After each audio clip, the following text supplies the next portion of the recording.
তো একটু বুঝে নাও, গণসংখ্যা নিবেশনের দুটি ফরম্যাটে অঙ্ক হয়। একটা হলো বলে যে উপযুক্ত শ্রেণী ব্যবধান নিয়ে একটি গণসংখ্যা নিবেশন তৈরি করো, আর একটা বলে যে এত শ্রেণী ব্যবধান দেওয়া আছে তার ভিত্তিতে একটা গণসংখ্যা নিবেশন তৈরি করো। তো আমি দুইটা ফরম্যাটে, যেহেতু আমার মৌলিক লেকচারগুলোতে দেখবা যে গণসংখ্যা নিবেশনে 1-2 বিস্তারিত আলোচনা করা আছে। তো এখন তোমাদের যেহেতু ইয়ার সলভ করা হচ্ছে, সেই প্রেক্ষিতে 2012 সালের একটা অঙ্কটা আমরা সমাধান করব। দেখো বলতে 2013 সালের যে নিম্নের তথ্য সারি হতে উপযুক্ত শ্রেণী ব্যাপ্তি নিয়ে একটি গণসংখ্যা নিবেশন সারণী তৈরি করো। তো দেখে যদি এখানে শ্রেণী ব্যবধানের উল্লেখ নেই বা শ্রেণী ব্যাপ্তি দেওয়া নাই, সেক্ষেত্রে আমরা যে কাজটা করব, দেখো যে এই আমার 1 2 3 4 5 6 7 8 9 10 11 12, এখানে কয়টা দেওয়া আছে? 1 2 3 4 5 6 7 8 9 10 11, 4 11 কত হচ্ছে? 44টা তথ্যের মান দেওয়া আছে, তাই না? এখন প্রশ্ন হলো যে আমার এর মধ্যে দেখতে হবে এই সমাধান প্রদত্ত তথ্যের সবচেয়ে বড় মান কত, বলো? 62। তাহলে 62 কোথায় আছে সেটাকে আমরা আগে খেয়াল করব। দেখো 62 কোথায় আছে, দেখো এর মধ্যে আমি আগেই বের করে রাখছি। দেখো এর মধ্যে খুঁজতে হবে যে আমার 62, দেখো এর মধ্যে সবচেয়ে বড় হচ্ছে 49, তারপরে দেখো বড় নাই 49, তারপরে হচ্ছে 49-এর পরে 49-এর পরে 59, তারপরে হচ্ছে দেখো এর ওপর বড় নাই, এর ওপর বড় নাই, 52, 59 আর হচ্ছে 62, এইভাবে আমরা চিন্তা করব। তারপরে দেখো সর্বনিম্ন মান এইভাবে আমরা বের করলাম। তাহলে আমার সর্বোচ্চ মান এবং সর্বনিম্ন মান আমি পেয়ে গেলাম, তাই না, এই তথ্যের অনুসারে। এখন প্রদত্ত তথ্যের পরিসর, রেঞ্জ, যেটা আমরা বলি গণসংখ্যা নিবেশন, যদি শ্রেণী ব্যাপ্তি বা ব্যবধান উল্লেখ না থাকে তাহলে অবশ্যই পরিসর বের করতে হবে। তাহলে পরিসর কত? যে সবচেয়ে বড় মান থেকে সবচেয়ে ছোট মানের বিয়োগ, অর্থাৎ 62 বিয়োগ 20 কত হলো? 42। এখন প্রশ্ন হলো, তোমরা যে প্রবলেমটা ফেস করো অনেকেই, যেটা নিয়ে যে প্রশ্নে শ্রেণী ব্যবধানের উল্লেখ নেই, তাই না? প্রশ্নে দেখো শ্রেণী ব্যবধানের উল্লেখ নেই, তাই না? উল্লেখ নেই। তো যদি এই শ্রেণী ব্যবধানের উল্লেখ না থাকে, তখন যে কাজটা করবা, তখন লিখবা যে পরিসরকে দেখো পরিসরকে 5 ও 25 দ্বারা ভাগ করে দেখো শ্রেণী ব্যাপ্তি বা শ্রেণী ব্যবধান নির্ণয় করা হলো। ঠিক আছে। এখন প্রশ্ন হলো যে কেন আমি 5 দিয়ে ভাগ করব আর কেন আমি 25 দ্বারা ভাগ করব। তো পরিসংখ্যানবিদরা মনে করেন একটা গণসংখ্যা নিবেশনে মিনিমাম 5টা ঘর হবে বা 5টা শ্রেণী হবে এবং সর্বোচ্চ ঘর হবে কয়টা? 25টা। অর্থাৎ ঘর বলতে বলছে যেমন 10 থেকে 20, দেখো 10 থেকে 20, 20 থেকে 30, 30 থেকে কত? 40, 40 থেকে কত? 50, 50 থেকে কত? 60। 1 2 3 4 5 বলছে যে মিনিমাম এরকম কয়টা ঘর হবে বা শ্রেণী হবে? এরকম 5টা হবে। আর ম্যাক্সিমাম কতটা হবে? 25টা হবে। এই জন্য আমরা 5 এবং কি বলো 25 দ্বারা ভাগ করি। ওকে, তাহলে এখন প্রশ্ন হলো, তাহলে আমি পরিসরকে 5 দিয়ে ভাগ করি, অর্থাৎ দেখো, অর্থাৎ যদি আমরা এখানে পরিসর কত পাইছি দেখো, অর্থাৎ 42 ভাগ 5 আর 42 ভাগ কত হলো? 25। তাহলে 42কে যদি আমরা 5 দিয়ে ভাগ করি, দেখো 42 ভাগ 5 তাহলে কত হলো? 8.4। 8 পয়েন্ট কত হলো বলো? 4। আর যদি আমরা 42কে যদি আমরা ভাগ করি, 42 ভাগ কত? 25 তাহলে কত হচ্ছে? 1.68। 1.68। আচ্ছা, এখন প্রশ্ন হলো তোমাদের কাছে একটা গুরুত্বপূর্ণ বিষয়, যে এইটাকে আমরা দেখাবো, কিন্তু কোনো বিবেচনায় আনবো না। অর্থাৎ যদি 25টা ঘর করতে চাই তাহলে এত নিতে হবে, আর যদি 5টা করতে চাই তাহলে 8.4 নিতে হবে। তো একটা জিনিস মাথায় রেখো যে 8.4 কিন্তু খুব 10-এর কাছাকাছি। তো সাধারণত যদি আমি এইটা দুইটা ভাবে করা যেতে পারে, 5 শ্রেণী ব্যবধান নিয়েও করা যেতে পারে, আবার কত নিয়ে করা যেতে পারে? 10 নিয়েও করা যেতে পারে। তবে যদি 5 এই 10-এর আবার বুঝে নাও, যে 5 দিয়ে ভাগ করে যে সংখ্যাটা হয়েছে সেই সংখ্যা বা তার নিচে নিবা, কিন্তু কোনো কারণে যদি 9 আসে তাহলে 10 নেওয়া যাবে, কিন্তু যেহেতু 8.4 হয়েছে তার উপরে নেওয়া যাবে না। তাহলে আমাকে কী করতে হবে, গণনার সুবিধাতে 8.4 এর নিচে কি আছে, 5 আছে, তাহলে আমাকে 5 নিতে হবে। ঠিক যদি 13 আসে তাহলে কত নেব, 10। এরকম 23 আসলে কত নেব, 20। 17 আসছে কত নেব, 15। আমার গণনার সুবিধাতে আবার বুঝে নাও, যদি 7 আসে কত নেব, 5। 8 আসলেও 5। যদি 11 আসে তাহলে কত নেব, 10। 13 আসলে কত নেব, 10। এইভাবে আমাকে গণনার হিসাব করে নিতে হবে। ওকে, তাহলে আবার বুঝে নাও যে 5 দিয়ে ভাগ করে যেটা আসছে সেটাকে বিবেচনা করব, এটাকে আমরা দেখাবো কিন্তু বিবেচনায় আনবো না। তাহলে ধরি শ্রেণী ব্যবধান কত হলো, যে ধরি শ্রেণী ব্যবধান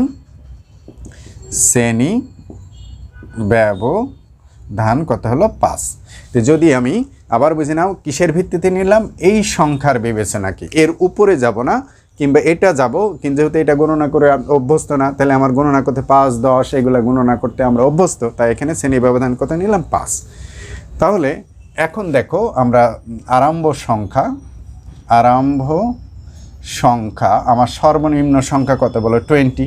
তাহলে আমার গণনার সুবিধা 20 নেব। যদি এখানে আমার বলতো যে আমার এখানে আছে 21, তাও আমি 20 থেকে আরম্ভ করতাম। 23 আছে, তাও আমি আরম্ভ করতাম কত থেকে বলো, 20 থেকে। তাহলে আরম্ভ সংখ্যা 20 ধরে দেখো বহির্ভুক্ত পদ্ধতির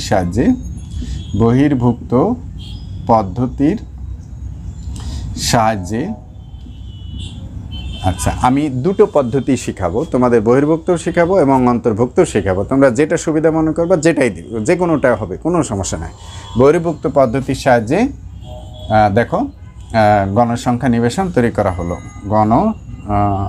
আরম্ভ সংখ্যা 20 ধরে বহির্ভুক্ত পদ্ধতির সাহায্যে গণসংখ্যা নিবেশন তৈরি করা হলো বা প্রস্তুত করা হলো, তাই না? তাহলে এই একটা বিষয়। তাহলে আমার প্রথমে যে কাজটা লিখব, দেখো একটা গণসংখ্যা নিবেশনের 3টা মৌলিক বিষয় থাকে, শ্রেণী ব্যাপ্তি বা শ্রেণী ব্যবধান, সিআই ক্লাস ইন্টারভেল, তারপর হচ্ছে ট্যালি চিহ্ন বা ট্যালি মার্ক, আরেকটা হলো কি গণসংখ্যা। ঠিক আছে, গণসংখ্যা যেটাকে আমরা বলছি ফ্রিকোয়েন্সি।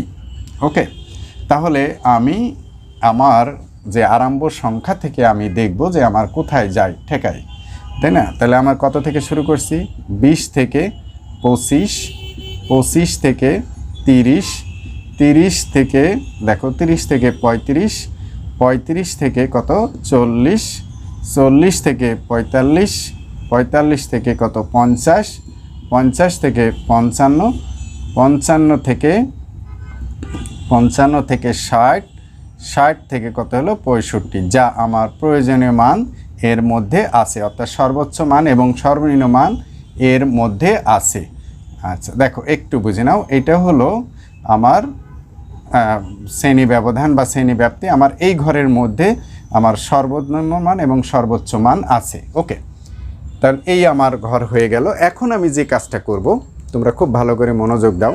যদি আমি বহির্ভুক্ত করতাম, এটা হলো কোন পদ্ধতি, বহির্ভুক্ত। তাহলে অন্তর্ভুক্ত হলে কি হতো, দেখো অন্তর্ভুক্ত পদ্ধতি একটু বুঝে নাও, তোমরা যে কোনো একটা করবা। তাহলে কি আছে, শ্রেণী ব্যাপ্তি বা শ্রেণী ব্যবধান, ট্যালি চিহ্ন, আর কি হলো গণসংখ্যা। ঠিক আছে, এই গেল। তাহলে আমার একটু মনোযোগ দাও, তখন আমি কি হবে একটু ক্লিয়ার হয়ে নাও। তখন আমার কি হবে, 20 থেকে 24, 25 থেকে 29, 30 থেকে 39, 40 থেকে 44, 45 থেকে 49, 50 থেকে 54, 55 থেকে 59, 60 থেকে 64, তাই না, যা এর মধ্যেই আছে। ওকে, তাহলে এই হলো আমার অন্তর্ভুক্ত পদ্ধতি। একটা মজার বিষয় হলো, ট্যালি চিহ্ন যেভাবেই দাও অন্তর্ভুক্ত আর বহির্ভুক্ত একই হবে। তাহলে আমি এখন টেস্ট করে দেখি। তাহলে দুটো পদ্ধতি চেনার উপায় কি, দেখো একই সংখ্যা যদি আমি 2 বার লিখি তাহলে এটা বহির্ভুক্ত পদ্ধতি, আর যদি 2 বার না লিখি তাহলে হলো অন্তর্ভুক্ত পদ্ধতি। বহির্ভুক্ত নিয়ম হচ্ছে যে এখানে 20 থেকে যদি 25 গণনা করো তাহলে 5 হয়ে যাবে, কিন্তু 25 যেহেতু আমি দুইবার লিখেছি, এটা বলা হয় নিম্ন সীমা, এটা হলো উচ্চ সীমা। তাহলে প্রথম শ্রেণীর উচ্চ সীমাটা পরবর্তী শ্রেণী কাউন্ট হবে, অর্থাৎ 25 এখানে কাউন্ট হবে না। তাহলে এখানে কত 24 পর্যন্ত কাউন্ট হবে। তাহলে অন্তর্ভুক্ত হলে যেভাবে আছে সেভাবেই আমি ট্যালি দিতে পারবো, কিন্তু যদি 25 সংখ্যাটা আসে এখানে না হয়ে এখানে হবে। তাহলে দুইটার মৌলিক পার্থক্য দেখো, যে তাহলে যখন আমরা টালি দেবো দুইটা একই হবে, সেটা আমরা কাউন্ট করে দেখি। তাহলে প্রথম সংখ্যাটা আছে কত দেখো 22। তাহলে 22 যদি হয় তাহলে কোন ঘরে? এই ঘরে। আবার এটাও কিন্তু এই ঘরে, দেখো একই হচ্ছে। আবার যদি আমি 49 দিই, দেখো 49 কোন ঘরে আছে? 45 থেকে এই ঘরে। তাহলে এটাও আছে কত? 49 হচ্ছে এই ঘরে, দেখো অন্তর্ভুক্ত পদ্ধতি অনুসারে। তারপরে দেখো 21 কোথায় আছে? এই ঘরে আছে, তাই না? 21 আছে কোন ঘরে? এই ঘরে আছে। তাহলে এখানেও কি আছে? এখানে আছে। তারপরে দেখো 32 কোথায় আছে? দেখো 30 থেকে 35 এর মধ্যে এখানে কি আছে? এটা এই ঘরেই আছে। ওকে, তাহলে 34 কোথায় আছে? 30 থেকে 35 এর মধ্যে। 30 থেকে 30 এখানে একটু ভুল হয়ে গেছে মনে হয়, 39 ঠিক আছে। 30 থেকে 34, সরি একটু কারেকশন করে নিই আমি। যাই হোক, আমি ভিডিওটা দেখার সুবিধার্থে আর একটা লাইন আমি কারেকশন করেছি, সেটা ঠিক করে নিচ্ছি। তো দেখো আমরা এই 5টা দিয়েছি। এরপর আছে 44 কোথায় আছে? দেখো 40 থেকে 45 এর মধ্যে। এর মধ্যে কি আছে? এটাই আছে, তাই না? তারপর আছে 25 থেকে এই ঘরে। এটাও কিন্তু 25 থেকে এই ঘরে আছে। তারপরে 39 কোথায় হবে? দেখো প্রথম ঘরটা আমরা দেখি, 35 থেকে এই ঘরে। তাহলে এটা হচ্ছে 35 থেকে 39। ওকে, তারপর আছে 42 কোথায় আছে? দেখো 40 থেকে 45 এর মধ্যে। এটা আছে 42-র মধ্যে। ওকে, তারপরে আছে কোনটা? দেখো 32 কোথায় আছে? এই ঘরে আছে, তাই না? তা এটা 30 থেকে 35। এরপরও 32 কোথায় আছে? এইখানে আছে। ওকে, তারপরে আছে দেখো 49। তাহলে 49 কোথায় আছে? 45 থেকে 59 মানে এটাও কিন্তু এই ঘরে আছে। ওকে, তারপরে আছে কি 32 কোন ঘরে হবে? 30 থেকে 35 এর মধ্যে। এটা কি হবে? 30 থেকে এটার এই ঘরে। ওকে, তারপর আছে 47 45 থেকে 50-র মধ্যে, তাই না? তারপরে এটা হচ্ছে 40 থেকে কত হলো? 45 থেকে 59 এর মধ্যে। তারপরে দেখো 35 থেকে 40-র মধ্যে। তারপরে 35 থেকে 39 এর মধ্যে। তারপরে আছে দেখো 45। তাহলে 45 এখানেও আছে, এখানেও আছে। এইটাই পার্থক্য। তোমরা 45 এখানে না দিই কোথায় দিবা? নিচে দিবা। আবার বুঝি না, 45 এখানে না হয়ে নিচে হবে, আর 45 এখানে তো সরাসরি দিয়ে আছে। এইটাই হচ্ছে মৌলিক পার্থক্য, যেটা আমরা যখন করব তখন এটা ক্লিয়ার হয়ে যাচ্ছে। তখন দেখো তারপর আছে 41 কোথায় হবে? 40 থেকে 55 এর মধ্যে। এটাও কিন্তু 41 এই ঘরের মধ্যে হয়েছে। ওকে, তাহলে 41 হলো এইভাবে আসছে। তো এরপরে দেখো আমরা কোন পর্যন্ত আসছি? 41। এরপরে 31। দেখো 31 কোথায় হলো? এই যে 30 থেকে 35 এর মধ্যে 4টা হয়েছে, এখানে হলো 5টা। তাহলে 31 হচ্ছে, এরও 5টা হয়ে গেল। দেখছো একই সেম জিনিস। এরপরে আছে দেখো 36 কোথায় হলো? 35 থেকে 40-র মধ্যে। দেখো 35 থেকে এরও, ঠিক আছে। এরপরে আছে দেখো 45। তাহলে 45 এখানেও আছে, এখানেও আছে। তাহলে কোথায় হবে? নিচের ঘরে হবে। তাহলে এইখানে একটা দিলাম। তাহলে এখানেও 45, তাহলে এরও 5টা হয়ে গেল। দেখো তারপরে হচ্ছে 41। তাহলে পরে হচ্ছে 41 হলো এটা। তারপরে হচ্ছে 31 কোথায় হবে? সরি 41টা ওখানে দেওয়া হয়নি, 41। ওকে, আচ্ছা। তারপরে হচ্ছে 31 কোথায় হবে? 30 থেকে এই ঘরে। ওকে, তারপরে ওইখানে কি হবে? 31। ওকে, তারপরে হচ্ছে 25 থেকে 30, 25 থেকে 29। তারপরে 30 কোথায় হবে? এখানেও দেখো 30 এখানেও আছে, এখানেও আছে। তাহলে কোথায় হবে? নিচে হবে। আর এখানে কত? নিচের ঘরে হবে। ওকে, তারপরে হচ্ছে দেখো 59 কোথায় আছে? 55 থেকে 60-র ঘরে, তাই না? 55 থেকে 60-র ঘরে, 50 থেকে এই ঘরে আছে। ওকে, তারপরে আছে কত? 20 কোথায় হবে? প্রথম ঘরে হবে। এটারও প্রথম ঘরে হবে। তারপরে 47 কোথায় আছে? 45 থেকে 50-র ঘরে। এখানে কিন্তু 45 থেকে 59-এর ঘরে। তারপরে হচ্ছে কত? 48। তাহলে 48 কোনটা হবে? 45 থেকে এই ঘরে, আর 45 থেকেও এখানে, তাই না? তারপর আছে 62 কোথায় আছে? দেখো 60 থেকে 65 এর মধ্যে, এটাও কিন্তু 60 থেকে 64 এর মধ্যে। তারপরে আছে 35 কোথায় আছে? এই ঘরে আছে। ওকে, তারপরে 35 এখানে আছে। ওকে, তারপরে দেখো 56 কোথায় আছে? 55 থেকে 56, আবার 55 থেকে 59। তারপর আছে 47, দেখো 47 কোথায় আছে? 47 থেকে 50-র মধ্যে আছে। 47 থেকে 50-র মধ্যে আছে। ওকে, তাহলে এইখানে দেখো আবার হচ্ছে দেখো 46 কোথায় আছে? 45 থেকে 50-র মধ্যে, আবার দেখো 45 থেকে এইখানে আছে, তাই না? তারপরে আছে 42 কোথায় আছে? দেখো 40 থেকে 50-র মধ্যে, এই একটা ক্রস চিহ্ন দিলাম। 40 থেকে 50-র মধ্যে এই একটা ক্রস চিহ্ন দিলাম। তাহলে কি হলো? এবার আছে 50, তাহলে 50 এখানেও আছে, এখানে আছে, কোথায় করে? নিচে বসবে, এখানে বসবে, তাই না? তারপরে আছে 52 কোথায় বসবে? এখানে বসবে, এরও এখানে বসবে। তারপরে আছে কত? দেখো 50 কোথায় বসবে? এখানে না বসে নিচে বসবে, এরও হলো এখানে বসবে। তাহলে এইভাবে আমরা অগ্রসর। আচ্ছা, যাই হোক, তা এরপরে দেখো হচ্ছে 26 কোথায় আছে? 25 থেকে 30, তাই না? এখানেও 25 থেকে 30। তারপর আছে কত? 59 দেখো 50 থেকে এর মধ্যে 59। তারপরে আছে কত? দেখো 35 থেকে 40, এটা একটা ক্রস চিহ্ন। 35 থেকে এটাও ক্রস চিহ্ন। তারপর আছে 58, দেখো 55 থেকে 58। তারপর আছে 37 দেখো 35 থেকে 40-র মধ্যে। তারপর আছে দেখো কত হচ্ছে? 35 থেকে এই, তাই না? তারপর আছে 32 কোথায় আছে? এইখানে, তাই না? তারপর হচ্ছে 32, তাহলে এখানে, তাই না? তারপর আছে 62 হচ্ছে এখানে, এরও হচ্ছে এখানে। তারপর আছে 41 কোথায় হলো? এখান থেকে এখানে, এরও হচ্ছে 41 এখান থেকে এখানে। এখন আমরা দেখো, খুব মজার ব্যাপার, আমি দুইটা পদ্ধতি একসাথে কেন শিখালাম? অন্তর্ভুক্ত বা বহির্ভুক্ত যে পদ্ধতিতে গণসংখ্যা নিবেশন তৈরি করো না কেন, ট্যালি তোমার একই হবে বা গণসংখ্যা একই হবে। সেক্ষেত্রে দেখো, প্রথমটা ঘরে পাইলাম কত? 3, এরও পাইলাম 3। দেখো পরেরটা কত পাইলাম? 3, এরও 3, তাই না? পরেরটা কত? 5, 6, 7, 8, এরও কত পেলাম? 5, 6, 7, 8, এরও কত পেলাম? 6, এরও কত পাইছি বলো? 6। তারপরে কত? এরও কত পাইলাম বলো? 6, এরও কত পাইছি বলো? 6। তারপরে 5, এটা কত হলো? 9, এরও কত পাইছি? 9। তারপর এটা কত পেলাম? 3, এরও কত পেলাম বলো? 3। এরও কত পেলাম? 4, এরও কত পেলাম? 4।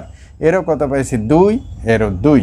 তাহলে দেখব যে আমার n সমান কত হয়। দেখো আমরা যদি যোগ করি, 3 আর 3 6, 8 6 14, 14 6 20, 26 যোগ 9 যোগ 3 যোগ 4, তাহলে হচ্ছে 42টা মান। দেখো তাহলে আমাদের এখানে 42টা, দেখো আমরা একটু দেখে নিই কত 42টা মান আছে কিনা, আবার একটু ক্লিয়ার হয়নি।